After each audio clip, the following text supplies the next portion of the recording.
anak ko nandito. Nandito. Kasi, Alam mo yung mga anak ko, kung sino pa nga yung nando sa abroad, parang siya, mas madalas ko pa silang nakakausap. Although hindi ko sila mahawakan, hindi ko rin sila mayakap.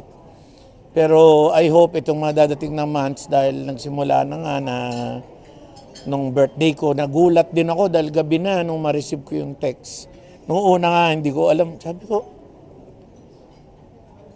number pa pala niya to. Number pa pala niya to. So, hindi nyo inasahan talaga, nagulat talaga. Oo, hindi kasi mga ilang years. Oo, tagal. Hindi ako text nyo ni Julia. Hindi, nag-text lang siya, may short message siya.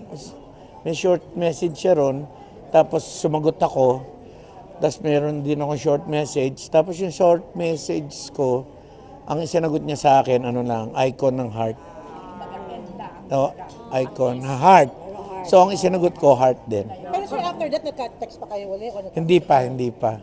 Ano na po natuloy? Oo. Kailan po yun? Meron ka bang Ha? conscious effort ngayon na parang kung ano man yung nangyari before dun sa mga anak mo kay Marjorie? Yes. And this time, dun sa mga anak mo nasa Sydney, para hindi mangyari ulit. Hindi maulit. Maulit. Oo, yung naging relationship. Hindi siya pwedeng i-compare kasi ano to nung maghiwalay kami ni Marjorie, si Julia was already 10. This time ito, nung maghiwalay kami, si Gavin is only 8 So mas younger, pati siyempre yung utak mas bata.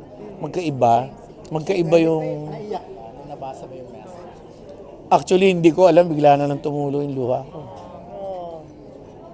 So, are you hoping na after po Julia, sila Claudia, sila Leon, sana? Oo, sumunod. Yeah, so...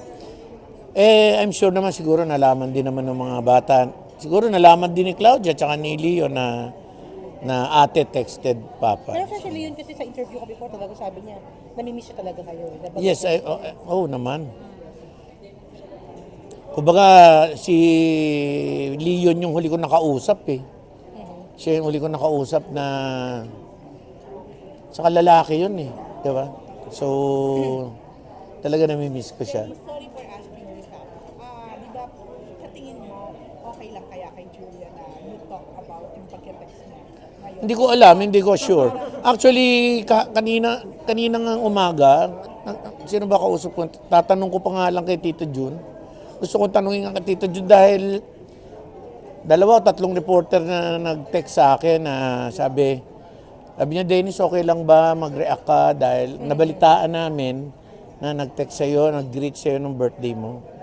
So, tinatanong ko sa sarili ko, okay lang ba na sabihin ko sa mga press na nag-text siya? Sabi ko, hindi ko alam kung tama, pero Yun ang nararamdaman. yun ang nararamdaman ko na okay naman na malaman ng tao na nag-text siya sa akin, di ba? Para proud ka. Oo, proud. Proud ako. Proud ako. Yung maturity kasi no, to actually, kahit of course there were hurt in the past, tinext ka ulit niya. Right now, what will you do different this time na maayos kayo? I think I should talk to her more privately. Kasi hindi ko alam kung yung mga numbers nila existing pa. Tapos, may nagturo kasi sa akin na dun sa mga social platform na hindi mo malalaman naka-block ka. Kasi meron yatang mga pinipindot doon na hindi mo alam kung naka-block ka, pero actually naka-block ka. So there was a time na parang hindi na muna ako magre-reach out kasi palagay ko naka-block ako. So hindi ako, kaya nga lagi nila sinasabi sa akin, ba't di mo tawagan, ba't di mo i-text? Kasi tinry ko din naman noon yun.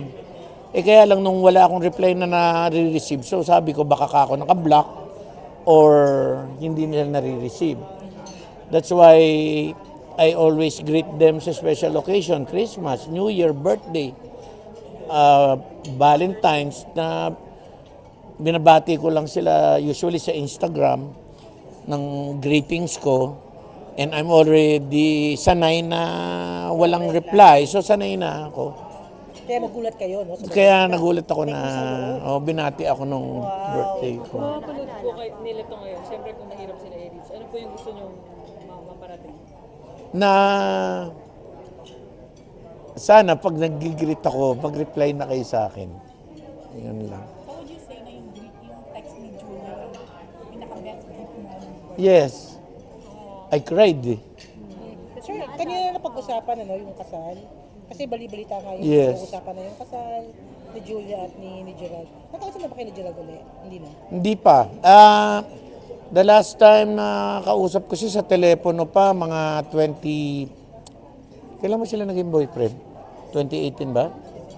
2021. Na maging boyfriend? Hindi. Before pandemic. Before mag-pandemic. No, that movie. Anong movie yun sa Japan? Between ano yan? No, anong year yun? Yung movie nila sa Japan? Di, before pandemic yata yan, di ba? Ha? So, ibig sabihin, sir, Hindi, before ba o after? Kung may resignation tayo, Kailan ba sila nag-announce? nakatanda. 2019. Pero sir, ibig sabihin, sir, Kailan ba 20? Ano ba yung... Basta yung po before pandemic, Before, na lang tayo. before pandemic? Before O after pandemic? pero sir, are you hoping na kung sasakali mauwi sa kasalan, kausapin ka sana ni Gerald at napaalam sa inyo? Hindi, kay Gerard, one time nakasama ni Gerard si Andrew. Sabi ni Andrew sa kanya, sabi niya, Je, you talk to your Tito Dennis. Tapos sabi niya, yes, I will find a way to talk to Tito Dennis. Hindi nangyari. Tapos, we went to Jensen para sa celebrity basketball. That was 2021. Parang sabi ni, yung brother ko kasi, si Gene Padilla, nagkita sila sa court. After ng celebrity game, it was the game of Jensen for MPBL.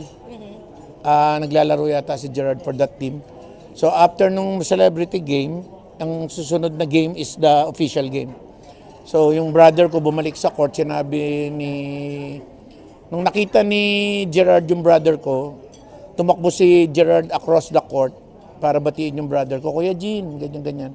Tito Gene, sabi niya, nandun sa hotel ni Tito Dennis mo pagka after ng game mo, kung wala kang gagawin, try to go there para magkausap kayo. Kayo nagkausap na kayo.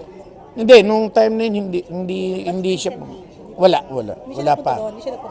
Hindi pa kami Gusto mo ba nagkausap. siya maka-man to man na to? Yes. Pero sir, question lang, kasi nung kasagsagan ng naging break up ni Bea at Joshua Garcia did that to me. He talked to me. Oh, Yes. okay. Sir, nung kasagsagan kasi ng issue nung kay Gerald, nung ginaw si Bea, kayo bilang tatay, nagkaroon ba kayo ng takot na baka gawin din sa anak niyo before? Ni Gerald John? No, hindi mo naman pwedeng hindi mo pwede siyang i-generalize. Hindi porke nagawa mo nung una, magagawa mo ng pangalawa, hindi naman. Ano yan case to case basis, 'di ba? Hindi siya padron. Hindi siya 'di ba? Hindi siya pattern, hindi. Yeah, kasi after all these years, 'di ba? Napatunayan niya na mahal niya 'yung anak ko .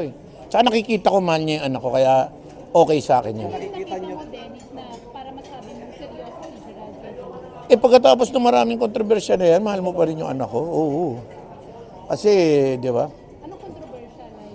Well, di ba, mula nung simula, controversial yung nila. Relasyon nila. Bang sa altar? Mapupunta, ikakasal. Huwag na muna. Huwag na muna. Okay naman yung mag-boyfriend muna. Tsaka sa mga women naman ngayon, lalo na yung mga kayo. Di ba?